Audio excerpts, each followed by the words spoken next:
Assalamualaikum warahmatullahi wabarakatuh. Nama saya Zulhijjah Rahmat Taufik.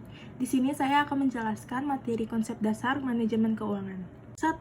Pengertian manajemen keuangan. Manajemen keuangan merupakan kegiatan perencanaan, pengelolaan, penyimpanan, serta pengendalian dana dan aset yang dimiliki suatu perusahaan.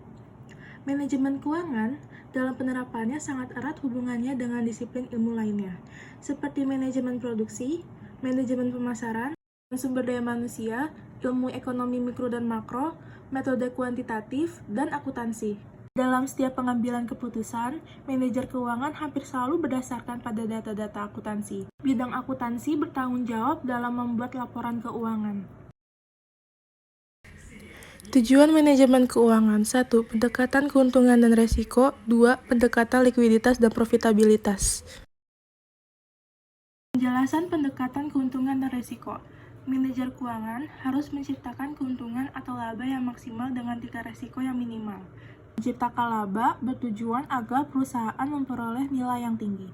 Tingkat resiko yang minimal diperlukan agar perusahaan tidak memperoleh kerugian. Laba yang maksimal maksudnya adalah agar perusahaan memperoleh laba yang lebih besar, sesuai dengan tujuan setiap perusahaan yang didirikan. Resiko yang minimal maksudnya adalah agar biaya operasional perusahaan diusahakan sekecil mungkin dengan jalan efisiensi. Fleksibilitas usaha, agar manajer keuangan selalu berusaha menjaga maju mundur perusahaan. Pendekatan likuiditas profitabilitas, menjaga likuiditas dan profitabilitas. Likuiditas berarti manajer keuangan menjaga agar selalu tersedia uang kas untuk memenuhi kewajiban finansialnya dengan segera. Profitabilitas berarti manajer keuangan berusaha agar memperoleh laba perusahaan, terutama untuk jangka panjang. Fungsi manajemen keuangan ada 3, yaitu 1. Fungsi pengendalian likuiditas. Terdiri 1. Perencanaan aliran kas, forecasting cash flow, agar selalu tersedia uang tunai untuk memenuhi pembayaran apabila diperlukan. Yang kedua, pencarian dana raising of funds dari luar atau dari dalam perusahaan, agar diperoleh dana yang biayanya lebih murah dan tersedianya dana apabila saat diperlukan. 3. Menjaga hubungan baik dengan lembaga keuangan, misalkan dengan perbankan, untuk memenuhi kebutuhan dana apabila diperlukan oleh perusahaan. Yang kedua, fungsi pengendalian laba. Terdiri dari 1. Pengendalian biaya, cost control, yaitu untuk menghindari biaya yang tidak perlu dikeluarkan. Yang kedua, penentuan harga, pricing, agar tidak terlalu mahal dibandingkan dengan harga barang sejenis dari pesaing.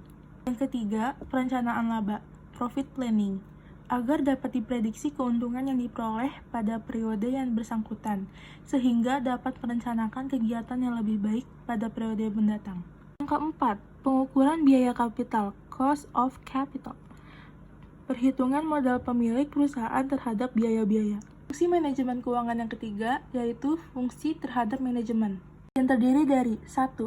Dalam pengendalian laba atau likuiditas, manajer keuangan harus bertindak sebagai manajer dan sebagai decision maker atau pengambil keputusan, sehingga manajer keuangan dapat mengambil langkah-langkah keputusan yang menguntungkan bagi perusahaan. Yang kedua, melakukan manajemen terhadap aktiva dan manajemen terhadap dana. Dalam hal ini, fungsi manajemen seperti perencanaan, pengorganisasian, pengarahan, dan pengendalian sangat diperlukan bagi seorang manajer keuangan. Ruang lingkup manajemen keuangan. Manajemen keuangan berhubungan dengan 3 aktivitas. Berikut aktivitas-aktivitas tersebut. Yang pertama, aktivitas penggunaan dana. Aktivitas penggunaan dana adalah aktivitas guna menginvestasikan dana pada berbagai aktivitas. Alokasi dana berbentuk finansial aset dan real aset. 2. Aktivitas perolehan dana. Aktivitas perolehan dana adalah aktivitas guna mendapatkan sumber dana. Sumber dana ini baik dari sumber dana internal maupun eksternal perusahaan. Yang ketiga, aktivitas pengelolaan aktiva. Aktivitas pengelolaan aktiva adalah setelah dana diperoleh dan dialokasikan dalam bentuk aktiva. Dana tersebut harus dikelola seefisien mungkin. Laporan laba rugi. Laporan laba rugi adalah laporan finansial perusahaan yang dibuat oleh bisnis untuk mengetahui pada akhir tahun atau akhir bulan sesuai ketentuan di perusahaan tersebut. Isi dari laporan ini terdapat 2 jenis laporan laba rugi yang biasa digunakan oleh bisnis. Pertama adalah single step dan kedua adalah multiple step. 1. Laporan laba rugi single step atau langkah tunggal. Hanya menunjukkan satu kategori pendapatan dan satu kategori pengeluaran. Laporan ini bersifat sederhana, tidak berisi detail perputaran keuangan yang terjadi pada perusahaan tersebut, mudah dipahami, dan relatif mudah dibuat dan cocok untuk bisnis berskala kecil.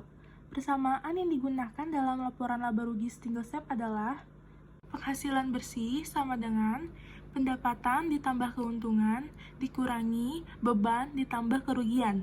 Kedua, laporan laba rugi multiple step berisi lebih banyak informasi umum daripada yang disertakan dalam laporan laba rugi single step.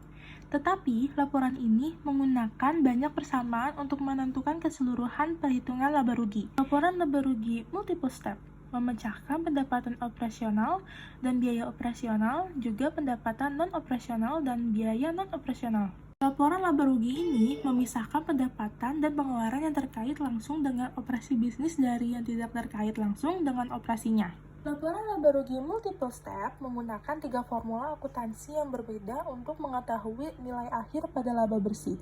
1. Laba kotor sama dengan penjualan bersih dikurangi biaya barang terjual. Harga pokok penjualan dikurangi dari penjualan bersih. Ini memberikan laba kotor. Yang kedua, pendapatan operasi sama dengan laba kotor dikurangi beban operasi. Biaya operasional dikurangi dari laba kotor. Yang ketiga, penghasilan bersih sama dengan penghasilan operasi ditambah item non-operasi. Pendapatan operasional ditambahkan ke pendapatan non-operasional bersih, keuntungan, beban, dan kerugian. Angka terakhir ini memberikan laba bersih atau rugi bersih bisnis untuk periode pelaporan. Laporan arus kas. Laporan arus kas atau yang biasa disebut dengan cash flow ini sendiri dapat diartikan sebagai catatan keuangan yang berisi informasi tentang pemasukan dan pengeluaran selama satu periode. Laporan arus kas juga harus dibuat oleh akuntan atau bagian finance.